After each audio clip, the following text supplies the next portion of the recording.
Jumpa lagi di Vestalk, channel yang membahas mengenai keuangan, bisnis, dan juga investasi. Terima kasih pada Bapak Ibu yang sudah klik video ini untuk kembali kita membahas bedah emiten. Dan kali ini kita akan belajar bersama dari emiten AKRA. Di tengah peningkatan profitabilitas margin yang terus membaik secara gradual, dan di tengah potensi peningkatan kawasan industri di Jawa Timur maupun potensi ekspansi ke Indonesia Timur, bagaimana kira-kira prospek dari AKRA ini? Kita simak bersama-sama videonya sampai akhir, karena di sini kita akan bahas tuntas mengenai AKRA. Dan bagi Bapak Ibu yang baru saja join, langsung saja klik subscribe, karena nanti setiap minggu kita akan membahas video-video mengenai keuangan, bisnis maupun investasi. Kita langsung masuk ke pembahasannya. AKRA atau PT AKR Corporindo Tbk ini dimulai dari usaha perdagangan bahan kimia kecil di Surabaya, yang itu pada tahun 1960, dan operasi komersialnya dimulai pada November tahun 1997. Pada saat itu emitennya adalah PT Aneka Kimia Raya. Lalu perusahaan AKRA ini melakukan IPO pada tahun 1994, dan bisnis utama AKRA saat ini meliputi perdagangan dan distribusi bahan kimia dasar serta BBM, lalu distribusi pelumas kendaraan dan jasa logistik, serta ada usaha-usaha lainnya. Sebagai sebuah entitas, visi dari AKRA ini ingin menjadi pemain utama di bidang penyedia jasa logistik dan solusi pengadaan untuk bahan kimia dan energi di Indonesia. Sebagai sebuah entitas, misi dari AKRA adalah ingin mengoptimalkan potensi kita untuk meningkatkan nilai para pemegang saham dan pihak-pihak terkait secara berkesinambungan. Sebenarnya ambisi dari AKRA ini bisa kita lihat dari visinya ya. Visinya cukup besar, ingin menjadi pemain utama. Dan ini bidangnya cukup lebar ya, penyedia jasa logistik, solusi pengadaan untuk bahan kimia, dan energi di Indonesia. Artinya ada 3 pilar utama dan AKRA ingin menjadi pemain utama di bidang tersebut. Pemilik usaha dari AKRA ini, kalau kita lihat secara langsung ya, dari laporan tahunannya dan juga laporan keuangannya, itu dimiliki secara langsung sekitar 60,94% di PT Arta Kencana Raya Tama. Dan PT Arta Kencana Raya Tama ini merupakan pemilik sekaligus pengendali, yang pada akhirnya PT Arya Kencana Raya Tama ini dimiliki oleh Bapak Sugiarto Adikusumo dan Bapak Haryanto Adikusumo, masing-masing sebesar 51% dan 49%. Artinya sebetulnya AKRA ini dimiliki oleh keluarga Adikusumo, yang mana Bapak Haryanto dan juga Bapak Sugiarto ini menjadi pemilik dan pengendalinya. Kalau kita lihat sisi positif dari kepemilikan AKRA ini adalah semua jajaran direksi ini punya kepemilikan saham di perusahaan. Jadi di luar Bapak Haryanto dan Sugiarto, direksi yang lainnya pun memiliki saham AKRA walaupun porsinya tidak signifikan ya. Dan masyarakat ini punya porsi sebesar 22,46% dari total saham yang ada. Serta AKRA juga memiliki saham treasury sebesar 1,68%.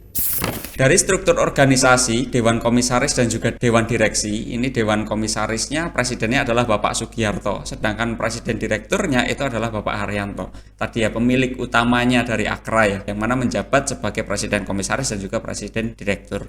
Tidak ada perubahan pada Dewan Komisaris dan juga Dewan Direktur dari Desember 2023 ke Maret 2024. Ada baiknya Bapak Ibu juga melihat profil Dewan Komisaris dan juga Dewan Direksi lainnya. Di sini berikutnya kita akan bantu dalam mengidentifikasi profil dari Dewan Komisaris maupun Dewan Direktur secara sampling dari Presiden Direktur dan juga Presiden Komisarisnya ya. Kita mulai dari Bapak Sugiarto Adikusumo selaku Komisaris Utama. Beliau menjadi Komisaris Utama itu sejak tahun 2020. Beliau adalah WNI usia sekitar 86 tahun, yang mana domisilinya di Surabaya. Pendidikan beliau paling akhir itu adalah SMA di Yongchin Night School Surabaya pada tahun 1957. Tetapi riwayat jabatan beliau ini punya riwayat yang cukup mumpuni. Pada tahun 2008 sampai 2019 beliau adalah founder dan chairman dari AKR Coal Trading di Tiongkok. Selain itu beliau juga pernah menjabat sebagai founder dan chairman dari Transshipment ini di Tiongkok di tahun 2016 sampai 2017. Selebihnya Bapak Ibu juga bisa cek di laporan tahunannya.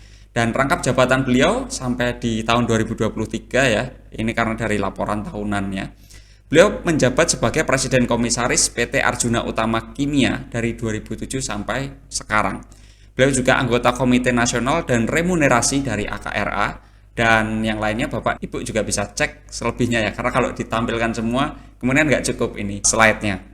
Selanjutnya kita bahas dari sisi Bapak Haryanto Adikusumo ya, selaku Direktur Utama. Beliau adalah WNI dan usia sekitar 61 tahun. Beliau domisili di Jakarta. Dan pendidikan dari Bapak Haryanto ini kalau kita lihat lebih internasional ya dibandingkan Bapak Sugiarto, karena Bapak Haryanto ini pernah sekolah manajemen program Harvard Business School di tahun 1993. Selain itu, Bapak Haryanto juga pernah sekolah di Bachelor of Science di University of Bradford, ini di United Kingdom di tahun 1983. Pendidikan lainnya juga, beliau juga pernah di United Kingdom serta Saint Patrick's School di Singapura. Ini pendidikan selain dari yang memiliki gelar ya, tapi ada sertifikasinya. Lalu riwayat jabatan dari Bapak Haryanto, ini beliau merupakan wakil ketua dari Chemical Industry Ltd dari tahun 2004 sampai tahun 2018. Beliau juga pernah menjabat sebagai komisaris utama di Bumi Karunia Pertiwi dari tahun 2009 sampai 2018. Serta rangkap jabatan yang beliau duduki adalah menjadi Direktur Lubrindo Shipping Service PTI Ltd dari 2019 sampai sekarang. Beliau juga merupakan komisaris utama dari PT Anugrah Lubrindo Batam dari tahun 2019 sampai sekarang. Artinya baik dari Bapak Haryanto maupun Bapak Sugiarto sebetulnya punya pengalaman yang mumpuni ya Bapak Ibu ya. Dan kalau dari riwayat pendidikannya, Bapak Haryanto punya riwayat pendidikan yang sangat bagus nih. Dan di sini informasi tambahannya adalah baik Bapak Sugiarto maupun Bapak Haryanto ini memiliki hubungan afiliasi ya. Dari nama belakangnya saya sudah sama ya, ini keluarga seperti itu. Dan bisnis model dari Akra ini kita bisa ketahui bahwasannya Akra ini bekerja sama dengan pemasok untuk mendistribusikan produk maupun jasanya kepada konsumen. Akra ini menjalankan bisnis dengan mengelompokkan jenis kegiatan usahanya ke dalam 4 segmen besar ya. Yang pertama adalah perdagangan dan distribusi BBM dan bahan kimia dasar. Yang kedua adalah infrastruktur logistik. Yang ketiga adalah pabrikan. Dan yang keempat adalah kawasan industri dan pelabuhan yang terintegrasi. Bisnis Akra yang terdiversifikasi ini memiliki backbone atau tulang punggung utama pada perdagangan dan distribusi BBM serta bahan kimia dasar, termasuk kaustik soda, sodium sulfat, PVC resin, dan juga soda ash. Keunggulan utama dari bisnis model Akra ini adalah Akra punya bisnis model yang mencakup distribusi bahan bakar minyak, bahan kimia dasar, logistik, dan infrastruktur yang memungkinkan efisiensi operasional dan sinergi antar unit bisnis. Sedangkan kelemahan utamanya adalah Akra sangat bergantung pada sektor industri tertentu seperti bahan bakar minyak dan bahan kimia. Fluktuasi permintaan di sektor-sektor ini dapat menjadi dampak yang signifikan terhadap Akra. Dan wilayah operasi dari Akra, kalau kita lihat sebarannya, sebetulnya Akra ini memiliki lokasi tank terminal di area Jawa, Kalimantan, Sumatera, dan juga Sulawesi. Walaupun dominasi utamanya adalah di Jawa dan juga di Kalimantan. Dan Akra ini juga berinvestasi dalam kawasan industri JIIPE atau Java Integrated Industrial and Port Estate ya, yang terletak di Gresik, Jawa Timur. Jadi kalau kita lihat sebaran lokasinya tidak hanya di Jawa saja, tapi di luar itu ada Kalimantan, Sumatera, dan juga Sulawesi. Akra juga sudah beroperasi di situ. Dan ini yang tadi kita bahas segmen bisnisnya ya, ada 4 poin. Yang pertama perdagangan dan distribusi, yang kedua jasa logistiknya, yang ketiga pabrikan, dan yang keempat adalah kawasan industri dan jasa listrik lainnya. Kita bahas dari perdagangan dan distribusi dulu. Pada segmen ini Akra mendistribusikan produk BBM dan beragam jenis bahan kimia yang terdiri dari yang pertama BBM industri non subsidi, yang kedua BBM retail non subsidi, yang ketiga adalah BBM retail yang subsidi, keempat adalah bahan kimia dasar, kelima adalah pelumas, keenam aftur, dan yang ketujuh gas. Nanti breakdown gambarnya akan kita jelaskan di slide berikutnya. Yang kedua adalah dari sisi jasa logistik. Akra ini menawarkan infrastruktur logistik dan distribusi yang efisien kepada konsumen dan pihak ketiga seperti pelayanan pengelolaan kargo curah. Yang kedua menyediakan jasa angkutan darat untuk logistik. Yang ketiga adalah menyediakan kapal-kapal besar untuk mengantarkan produk hingga ke konsumen maupun pihak ketiga. Sedangkan pada segmen pabrikan, Akra ini memproduksi bahan perekat kayu berkualitas tinggi. Produksi ini dilakukan oleh entitas anak yaitu Aruki atau PT Arjuna Utama Kimia yang berlokasi di Surabaya, Jawa Timur. Sedangkan pada kawasan industri dan jasa listrik lainnya, Akra ini melakukan investasi di kawasan industri JIIPE yang terletak di Gresik, Jawa Timur dengan tujuan untuk menyediakan kebutuhan logistik dan solusi energi untuk pelanggan industri. Yang mana proyek ini akan punya luas wilayah sebesar 3.000 hektar ya. Yang mana kalau kemarin kita bahas Demas, wilayahnya Demas sebagai kawasan industri sekitar 3.200-an hektar kan. Dan ini di Jawa Timur itu ada 3.000 hektar yang sedang dibangun dan sudah berjalan. Ini adalah lanjutan dari segmen bisnis distribusi dan perdagangan ya.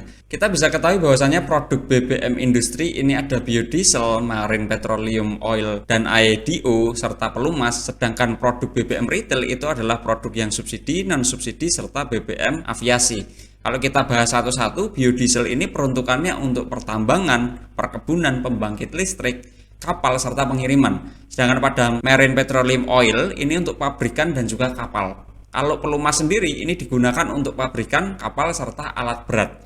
Sedangkan pada produk BBM retail ada yang subsidi. Yang subsidi ini terutama untuk biodiesel B35, ini untuk truk dan juga kapal nelayan. Sedangkan kalau BBM non subsidi ini adalah bensin beroktan tinggi, solar berkualitas premium, serta aktif teknologi, terutama peruntukannya untuk kendaraan bermotor. Serta after sendiri digunakan untuk pesawat. Ini adalah komoditas yang diperdagangkan dan didistribusikan oleh Akra.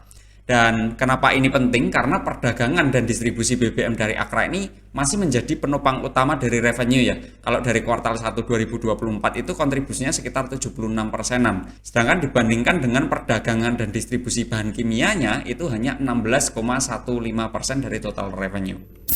Lalu keunggulan kompetitif dari Akra sendiri kalau kita lihat ada 3 poin besar, 3 poin utama. Yang pertama adalah pos dan jaringan distribusi dari Akra ini relatif luas. Akra punya jaringan distribusi yang luas di seluruh Indonesia dan Asia Tenggara, termasuk 17 pelabuhan operasi hingga tahun 2023 lalu, yang memudahkan pengiriman dan logistik bahan bakar dan bahan kimia. Yang kedua adalah logistik dan infrastruktur yang mumpuni. Investasi yang signifikan pada kapal, truk, dan efisiensi logistik ini meningkatkan kemampuan dari Akra untuk melayani pasar Indonesia Timur dan lebih baik memperkuat posisi di sektor logistik. Serta ini mampu melayani di wilayah-wilayah yang tadi sudah kita jelaskan ya Bapak Ibu ya. Lalu Akra ini juga berinvestasi di kawasan ekonomi khusus JIIPE itu di Jawa Timur, yang mana ini menjadi generator bagi pertumbuhan ke depannya. Dan yang ketiga, keunggulan kompetitif dari Akra sendiri kita melihat adalah mekanisme harga yang solid. Kenapa bisa demikian? Karena Akra ini menggunakan formula base pricing berdasarkan Mean of Platts Singapore atau MOPS, dan mekanisme pass-through. Akra mampu menjaga harga tetap stabil meskipun ada fluktuasi harga minyak global dan nilai tukar mata uang, karena pakai menggunakan harga rata-rata ya. Nanti pun juga kita bahas bahwasanya level persediaan Akra itu tidak terlalu tebal ya. Artinya adanya fluktuasi harga ini akan mampu dihadapi oleh Akra. Dan strategi pengembangan dari Akra sendiri kalau kita melihat dari Dewan Direksi menyampaikan itu ada 5 poin besar ya. Yang pertama adalah mengenai keunggulan logistik. Akra itu akan fokus pada keunggulan kompetitif logistik supply chains dan disiplin dalam penerapan bisnis model, kebijakan strategis dan bisnis perdagangan dan distribusi terus dijaga dan dijalankan pada tahun 2023 ke tahun ini. Yang kedua adalah ekspansi ke Indonesia Timur. Akra melihat peluang pertumbuhan di Indonesia bagian timur seiring dengan perkembangan hilirisasi dan juga smelter. Direksi telah mempersiapkan perluasan jaringan infrastruktur dan armada logistik untuk menjawab tantangan peningkatan permintaan produk BBM dan kimia dasar di wilayah Indonesia Timur. Yang ketiga adalah strategi dari kawasan ekonomi di JIIPE di Gresik ya. Direksi terus mengembangkan kawasan ekonomi khusus agar dapat menarik investor internasional dan juga domestik. Pemasaran KEK JIIPE Gresik ini didorong dan memanfaatkan potensi kawasan dalam membangun ekosistem supply chain bernilai tinggi yang dapat mendorong pertumbuhan industri nasional. Setelah yang keempat, direksi ini juga ingin meningkatkan perusahaan JV baru. Pada segmen BBM retail yang sedang dikembangkan oleh Akra ini kan meningkatkan jangkauan dan kapabilitas dengan menambah jumlah stasiun. BP Akra atau British Petroleum yang bekerja sama dengan Akra ini sudah memiliki 46 unit pengisian bahan bakar umum. Akra juga terus mendorong pertumbuhan JV lainnya di bidang aviasi petroleum, distribusi pelumas, distribusi kimia, pergudangan jasa bunker, distribusi gas, dan juga yang lain sebagainya. Serta yang kelima mengenai kemitraan biodiesel. Akra juga terus mendukung program mandatori biodiesel pemerintah. Akra ini melangkah lebih jauh untuk mengembangkan distribusi energi yang lebih bersih, yaitu B35 tadi, melalui jalinan kemitraan untuk membentuk beberapa anak usaha yang menganalisa dan melayani pasar tersebut. Dengan 5 poin ini saya rasa langkah strategis dari direksi akan sangat solid melihat bisnis model yang dimiliki dari Akra dan juga menanggapi dari tantangan serta potensi yang ada di 2024 dan ke depannya. Kita informasikan kepada Bapak Ibu bahwasannya kita bisa menerima sponsor dari Bapak Ibu semua melalui dua cara. Yang pertama melalui Fasttalk Supporter dan juga Super Comment dan juga Super Thanks. Bapak Ibu bisa menjadi Fasttalk Supporter ini dengan klik bagian gabung ya. Di bawah video ini ada, dimasuk ke channel kami juga ada. Atau cara yang kedua dengan Super Comment dan juga Super Thanks, Bapak Ibu bisa klik titik 3 bagian video dan klik bagian terima kasih. Kita informasikan bahwasannya sepenuhnya yang Bapak Ibu berikan itu untuk kita bersama-sama meningkatkan literasi keuangan di Indonesia dan pada akhirnya dapat membantu perekonomian di Indonesia. Terima kasih juga kontribusi Bapak Ibu baik itu secara material maupun non material. Kita bahas keuangan dari Akra dari neracanya dulu. Neracanya kita bisa lihat aset lancar ini mendominasi 58,88% dari total aset. Serta aset tidak lancar ini sekitar 41,12%. Yang mana aset lancar ini didominasi oleh kas dan juga setara kas atau sekitar 37%-an dari total aset lancarnya. Serta piutang usaha itu sekitar 37%. Jadi kas dan setara kas serta piutangnya sama-sama signifikan ya Bapak Ibu ya. Serta pada posisi aset tidak lancar ini didominasi oleh aset tetap yaitu sebesar 46% dan persediaan tanah kawasan industri untuk pengembangan ya di 25% dari total aset tidak lancarnya. Dan rata-rata pertumbuhan aset tidak lancar itu sekitar 5,55% per tahun ya.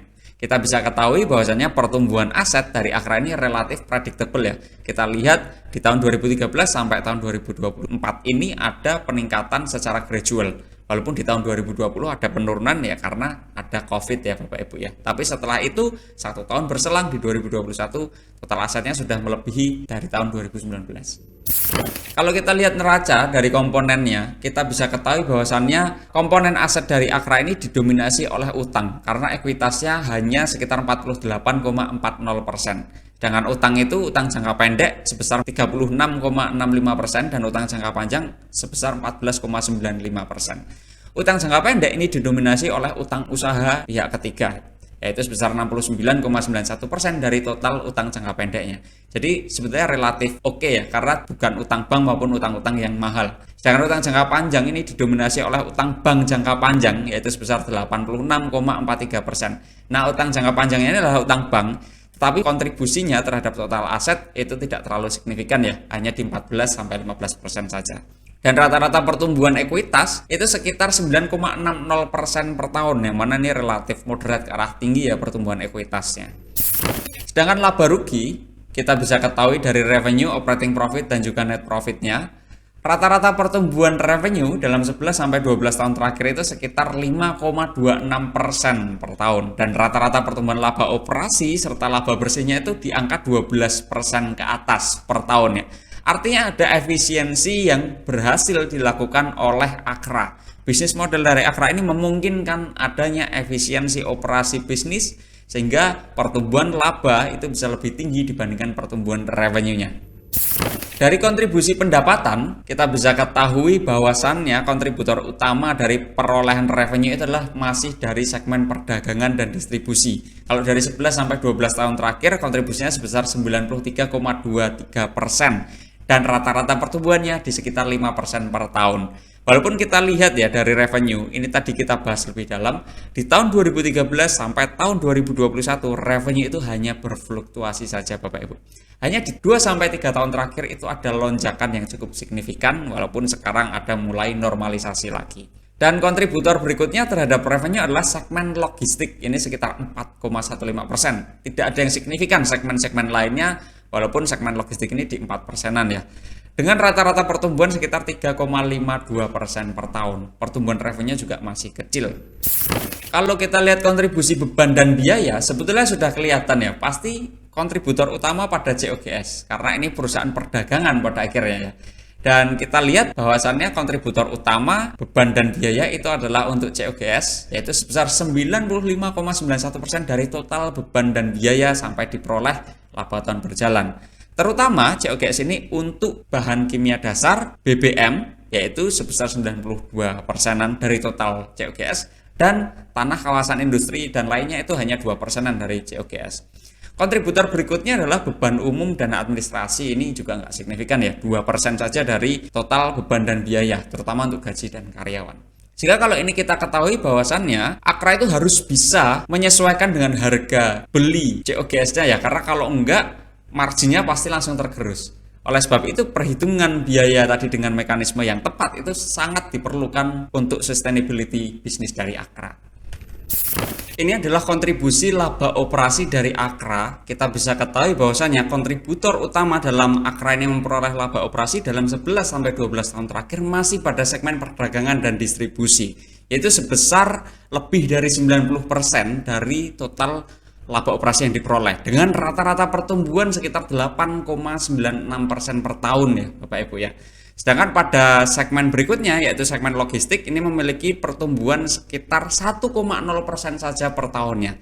Yang menarik yang menjadi perhatian di sini adalah dalam 3 tahun terakhir kawasan industri ini memberikan sumbangsih kepada laba operasi yang cukup oke, cukup signifikan, lebih tinggi dibandingkan segmen logistik ya, walaupun masih jauh kalau dibandingkan dengan perdagangan dan distribusi. Artinya yang disampaikan manajemen mengenai generator untuk pertumbuhan ke depan itu ada kawasan industri, ini terbukti di sini bahwasanya dalam 2-3 tahun terakhir ini punya porsi yang cukup oke nih.